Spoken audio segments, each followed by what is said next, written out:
नमस्कार दोस्तों, स्वागत है आपका हमारे चैनल स्कूल ऑफ फैक्ट्स में।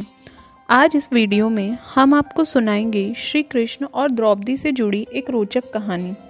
दोस्तों, ये तो आप जानते ही होंगे, श्री कृष्ण का पांडवों और द्रौपदी से विशेष स्नेह था और हर एक मुश्किल में श्री कृष्ण उनकी मदद किया करते थे।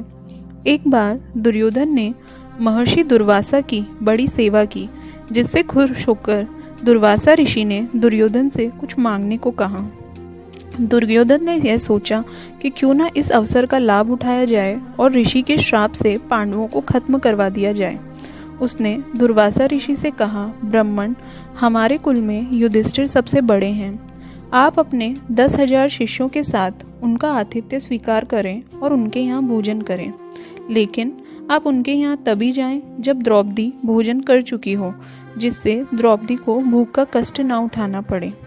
दोस्तों, दुर्योधन ने ऐसा इसलिए कहा क्योंकि द्रौपदी के पास सूर्य भगवान का दिया हुआ एक ऐसा बर्तन था जिसमें भोजन तब तक समाप्त नहीं होता था जब तक द्रौपदी उसमें भोजन ना कर ले, और जब द्रौपदी भोजन कर लेती थी उसके बाद बर्तन का पूरा भोजन समाप्त हो जाता था। दुर्वासा ऋषि दुर्योधन के कहने के हिसाब से ही द्रौपदी के भोजन कर लेने के बाद उनके यहाँ पहुँचे। तब उन्होंने युधिष्ठिर से कहा, हम नदी पर स्नान ध्यान करके आते हैं, तुम हमारे लिए भोजन तैयार रखना। यह सुनकर द्रौपदी को बड़ी चिंता हुई और उसने श्री कृष्ण को याद किया। श्री कृष्ण तुरंत ही द्रौपदी के पास पहुँचे और बोले, मुझे बहुत भूख लगी है, कुछ खाने को दो। द्रौपदी ने कहा, यह मेरा बहुत बड़ा भाग्य है कि आज आपने भोजन मांगा है, लेकिन मैं क्या करूं, अब तो कुछ खाने को बचा ही नहीं है।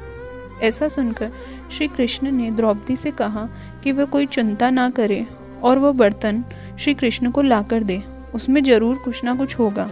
द्रौपदी बर्तन ले आई, उसमें चावल का एक टुकड़ा लगा हुआ था।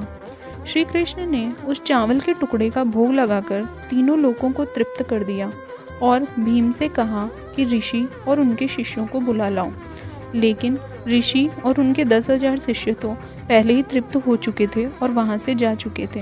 इस तरह श्री कृष्ण ने द्रौपदी और पांडवों को दुर्वासा ऋषि के गुस्से से बचा लिया।